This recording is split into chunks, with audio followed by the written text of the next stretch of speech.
थोड़ी सी चर्चा करते हैं किस पे, एपिशियोटोमी।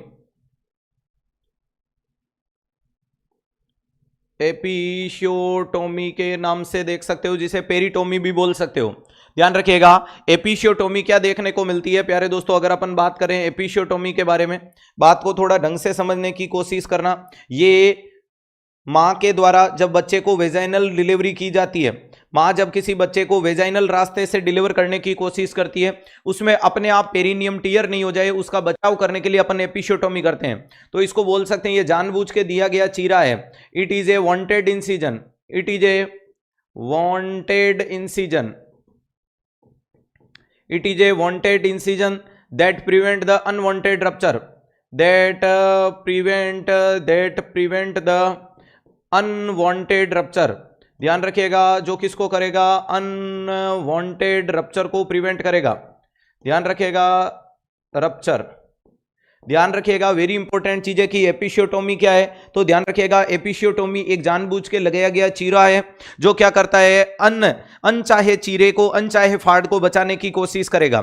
ठीक है, एपिशियोटोमी करने का बेस्ट टाइम क्या देखने को मिलता है, अगर आपसे पूछे कि एपिशियोटोमी का इंसिजन लगाने का बेस्ट समय, इंसिजन कब लगाना चाहिए, तो इंसिजन बिफोर क्राउनिंग,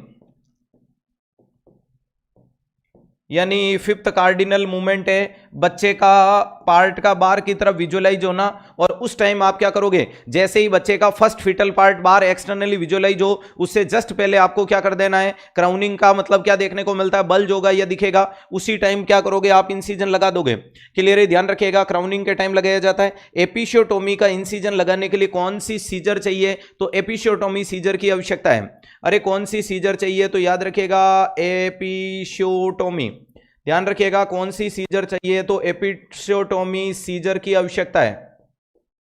चलो ये जानकारी भी आपको दे दी। नेक्स्ट अगर अपन बात करने की कोशिश करें, ये कौन सा टीयर होता है, तो मोस्टली यूज है सेकंड डिग्री टीयर। अरे एपिशियोटोमी में कौन सा टीयर होता है, तो ध्यान रखिएगा सेकंड डिग्री टीयर लगाया जाता है। कैसा टीयर होता है, तो ध्यान रखिएगा सेकंड डिग्री टीयर होता है। और सेकंड डिग्री टीयर में प्यारे दोस्तों कितनी लेयर कटेगी, 3 लेयर कटेगी। ध्यान रखिएगा, ट्रिपल लेयर की कटिंग की जाती है, ट्रिपल लेयर की क्या की जाती है, तो ध्यान रखिएगा कटिंग की जाती है। वेरी इंपॉर्टेंट चीज है। अगर एग्जामिनर तुमसे कभी भी पूछे, अरे ये एग्जामिनर तुमसे कभी भी पूछे कि एपिशियोटोमी में क्या है, तो सेकंड डिग्री टीयर है जिसमें ट्रिपल लेयर की कटिंग होती है। अरे ये सेकंड डिग्री टीयर है जिसमें ट्रिपल लेयर की कटिंग होती है, यानी 3 लेयर में कट होगा। कितने लेयर में कट किया जाता है, 3 लेयर में कटेंगे। जैसे कि स्किन है, अंदर की म्यूकोजा है और पेरिनियल वाला पोर्शन देखने को मिलता है। ध्यान रखिएगा इन 3 लेयर को आप काटने की कोशिश करोगे। नेक्स्ट अगर अपन बात करें कि कोई भी फीमेल की ये पेरिनियम वाला एरिया है प्यारे दोस्तों। अब प्यारे दोस्तों अगर बात करें कि ये यूरिथ्रा है, मान लीजिएगा ये वेजाइना है, यहां बार्थोलैंड ग्लैंड और उसकी ये डक्ट है, ये ऐसा कुछ देखने को मिलता है। ये लैंडमार्क है जिसे फॉर्चिट बोला जाता है और ये एनस है। तो ध्यान रखिएगा ये क्या देखने को मिलता है, एनस है, इसे क्या बोला जाता है, फॉर्चिट बोला जाता है, फॉर्चिट। और फॉर्चिट की जरूरत रहेगी यहां, इसे क्या बोला जाता है सर, इसे बोल देते हैं बार्थोलैंड, बार्थोलैंड ग्लैंड बोला जाता है। और ध्यान रखिएगा ये बार्थोलैंड ग्लैंड से निकलती है, उसे बार्थोलैंड डक्ट बोला जाता है, बार्थोलैंड ग्लैंड डक्ट के नाम से जाना जाता है। वेरी इंपॉर्टेंट चीज है। और ऊपर क्या देखने को मिलता है, तो याद रखिएगा यूरिथ्रल ओरिफिस, यूरिथ्रल ओरिफिस के नाम से बताया जाता है। अरे किसके नाम से बताया जाता है, यूरिथ्रल ओरिफिस के नाम से बताया जाता है। ये वेरी इंपॉर्टेंट चीज है। अगर मैं कंडीशन को भांपूं तो प्यारे दोस्तों अगर अपन बात करने की कोशिश करें, ये तो ठीक है सर, ये वाली क्या हो गया, किस चीज का क्या नहीं लिख रहे हैं, आप लिखने की कोशिश कर लो जिनको लिखना है, चलेगा। ध्यान रखिएगा अगर अपन बात करते हैं प्यारे दोस्तों मोस्ट कॉमन टाइप ऑफ एपिशियोटोमी, अगर आपसे मैं पूछूं कि मोस्ट कॉमन कौन सी होती है, तो आपका जवाब आएगा मीडियोलैटरल।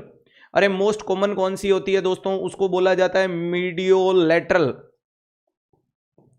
मोस्ट कॉमन टाइप ऑफ एपिशियोटोमी का नाम क्या देखने को मिलता है, तो आपका जवाब आना चाहिए सर मोस्ट कॉमन टाइप होती है मीडियोलैटरल। अगर मीडियोलैटरल ऑप्शन में नहीं आए तो आप कौन सी लगा सकते हो, जे शेप कर सकते हो।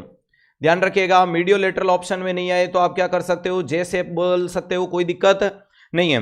तीसरे नंबर पे अगर बात करें सर इसके अलावा कौन सी होती है, तो दोस्तों लेटरल होती है। लेकिन लेटरल एपिशियोटोमी का नुकसान क्या है, तो सर इसमें बार्थोलैंड ग्लैंड की डक्ट के डैमेज होने के चांस है। तो इस कंडीशन में आप लिख सकते हो कि more chances of duct damage, more chances of Bartholin gland duct damage. अरे बार्थोलैंड ग्लैंड की डक्ट क्या हो सकती है, डैमेज हो सकती है। अरे क्या हो सकती है, डैमेज हो सकती है। वहीं पे अगर मैं प्यारे दोस्तों बोल दूं कि सिर्फ अरे ध्यान रखिएगा लेटरल लगा दिया, या इसको कैसा बोल सकते हो, मीडियल बोल सकते हो। अगर आपने मीडियल लगाया तो क्या हो सकता है सर, टीयर फर्दर रप्चर होकर के एनएस का इन्वॉल्वमेंट कर सकता है। टीयर आगे की तरफ क्या होगा, अरे प्यारे दोस्तों प्रोग्रेसिव होकर के किसका इन्वॉल्वमेंट कर सकता है, तो ध्यान रखिएगा इन्वॉल्वमेंट ऑफ एनएस। अरे ये किसका इन्वॉल्वमेंट और कर सकता है, तो सर ये एनएस तक का इन्वॉल्वमेंट कर सकता है। अरे किसका इन्वॉल्वमेंट कर सकता है, एनएस का कर सकता है। वेरी इंपॉर्टेंट चीजें, मोस्ट कॉमन कौन सी है, मीडियोलेटरल। दोस्तों अगर मैं इन सीजन में बताने की कोशिश करूं, चलो ये मैं मैजिक मार्कर काम में लेता हूं। अगर आपने कोई भी चीरा इधर लगाया है, इसको बोलते हैं मीडियल। अब ये मीडियल आगे की तरफ फैल गई तो एनएस में आ सकती है। इसको आपने क्या बोला, मीडियल। ये जो चमक रही है वो वाली कौन सी है, मीडियल है, ध्यान रखिएगा। इधर चीरा लगाते हो मीडियल है। मीडियल का नुकसान ये है कि इन्वॉल्वमेंट ऑफ एनएस कर सकती है। क्या कर सकती है, इन्वॉल्वमेंट ऑफ एनएस कर सकती है। क्लियर है, ध्यान रखिएगा। वहीं पे दूसरा आपने जो लेटरल इंसिजन लगाया, अगर यूं चीरा लगाते हो तो प्यारे दोस्तों बार्थोलैंड ग्लैंड की डक्ट को डैमेज होने में चांस है। और बार्थोलैंड ग्लैंड की डक्ट डैमेज हो जाएगी तो नेक्स्ट टूर्नामेंट के दौरान लुब्रिकेशन देने वाला कोई नहीं है, ये नुकसान है। इसलिए प्यारे दोस्तों तीसरा नाम है जे सेप। जे का मतलब है थोड़ा इधर आओ फिर यूं घूम जाओ। ये सेकंड मोस्ट कॉमन है, थोड़ा नीचे फिर साइड में, थोड़ा नीचे फिर साइड में, इसको जे सेप बोलते हैं, जो सेकंड मोस्ट कॉमन देखने को मिलता है। ध्यान रखिएगा सेकंड मोस्ट है। और सबसे बढ़िया है मीडियोलेटरल। मीडियोलेटरल का मतलब ये मिडल, और मिडल से चले जाओ लेटरल, यानी यहां पर चीरा लगा दो। ये लगा रहे हो, ये बेस्ट होता है, इसे मोस्ट कॉमन बोलते हैं मीडियोलेटरल। अरे इसको क्या बोला जाता है, मीडियोलेटरल के नाम से जाना जाता है। तो बेस्ट, अरे बेस्ट साइट फॉर एपिशियोटोमी कौन सा होगा, तो आपका जवाब आएगा सर मीडियोलेटरल। सबको आवाज आ रही है, एक बच्चे को नहीं आ रही है तो कोई बात नहीं है, जितनों को आ रही है वो सुनने की कोशिश करें। तो मोस्ट कॉमन साइट या तो इधर चीरा लगाओ या इधर लगाओ। दोस्तों इधर वाले को बोला जाता है 7 o'clock। अगर आप राइट हैंड साइड में करने की कोशिश करते हो, जिसको 7 o'clock बोलते हैं, और यही आपकी मोस्ट कॉमन टाइप ऑफ एपिशियोटोमी का पैटर्न है, ये इंसिजन मीडियोलेटर है। वहीं पे अगर इस साइड में लगाते हो, इसको बोला जाता है 5 o'clock। इस साइड के इंसिजन को 5 o'clock बोला जाता है, क्योंकि घड़ी में इधर 5 बजती है और उधर 7 बजती है। घड़ी में इधर 7 बजेगी, ये 6 7, अरे ऊपर 12 बजा दो, 1 2, इधर 3 4, और ये 5 और ये 6। क्लियर है, तो ध्यान रखिएगा मोस्ट कॉमन कौन सा होता है, 7 o'clock वाला देखने को मिलता है। मोस्ट कॉमन कौन सा देखने को मिलता है, 7 o'clock। अब इसके बाद में प्यारे दोस्तों वापस से 3 लेयर को काटा, तो 3 लेयर को सूचर कर दो।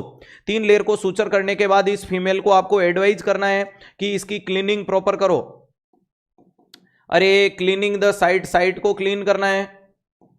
इसके अलावा प्यारे दोस्तों और क्या जानकारी देनी है, साइट को क्लीन तो करना ही है। इसके अलावा प्यारे दोस्तों इसको बोल देना है कि बीटाडीन, अरे बीटाडीन के साथ में उस एरिया को क्या करेगी, वॉश करेगी। या बोल सकते हो बीटाडीन के साथ में सिज बाथ ले लो। अरे क्या ले लो, सिज बाथ का मतलब होता है पेरिनियल एरिया के ऊपर, पेरिनियल एरिया पे बीटाडीन का वॉश, या बीटाडीन के टप में फीमेल को बोलना है थोड़ी देर खुद को बिठा के रखें, ताकि पेरिनियम उसमें टिकी रहेगी। तो जिससे क्या होगा, बीटाडीन इन्फेक्शन को रोकेगा। और इसके साथ में इसको ल्यूक वार्म रखा जाता है, और वार्म रखने से एक तो उस पार्ट की वस्कुलरिटी बढ़ेगी, दूसरा उसमें इन्फेक्शन के चांस कम हो जाएंगे। इसके अलावा प्यारे दोस्तों अगर आपसे पूछे एपिशियोटोमी का कॉम्प्लिकेशन क्या होता है, एपिशियोटोमी का कॉम्प्लिकेशन क्या होता है, तो जवाब दीजिएगा डिस्पेरियूनिया। अरे मोस्ट कॉमन कॉम्प्लिकेशन ऑफ क्या देखने को मिलता है,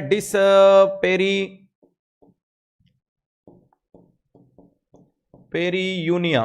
ध्यान रखिएगा मोस्ट कॉमन कॉम्प्लिकेशन क्या देखने को मिलता है, तो उसे डिस्पेरियूनिया बोला जाता है। क्या बोला जाता है, डिस्पेरियूनिया के नाम से बताया जाता है, ध्यान रखिएगा। और डिस्पेरियूनिया का मतलब होता है painful tournament.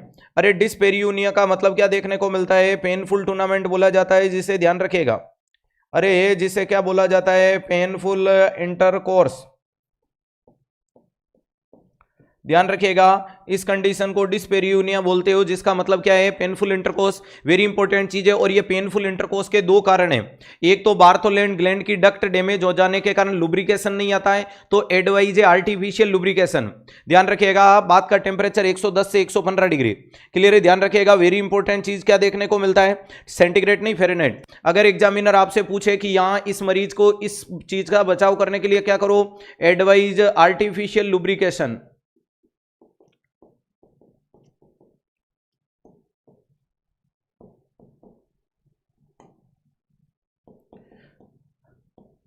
Use artificial lubrication, जो आपको फ्रिक्शन से बचाव करेगा। और दूसरा दोस्तों क्या होता है कि इसमें जो सूचर लगाए जाते हैं वो सूचर भी, वो सूचर भी कहीं ना कहीं थोड़ा पेनफुल रहता है, तो लुब्रिकेशन जब काम में लेते हो तो थोड़े समय बाद वो अच्छा से वुंड हील हो जाएगा। लेकिन अगर आपसे पूछे कि इसके अलावा यहाँ क्या हो सकता है, तो हिमेटोमा विमेटोमा का डर रहता है शुरुआती दौर में, तो उसको भी अच्छे से फोकस करेंगे। ध्यान रखिएगा, वेरी इंपॉर्टेंट चीजें। हाँ, पेनफुल का बचाव, डिस्पेरियूनिया का मतलब डिफिकल्टी या पेनफुल इंटरकोर्स देखने को मिलता है। ध्यान रखिएगा, डिफिकल्टी इन द इंटरकोर्स देखने को मिलता है। एब्जॉर्बल सूचर लगा देते हैं बेटा, कोई दिक्कत नहीं है। आर्टिफिशियल लुब्रिकेशन देंगे जिससे इसमें सहायता देखने को मिलेगी। That's clear. मोटे मोटे रूप में आपके सामने क्या हुआ, पूरा का पूरा एपिसियोटोमी स्वाहा।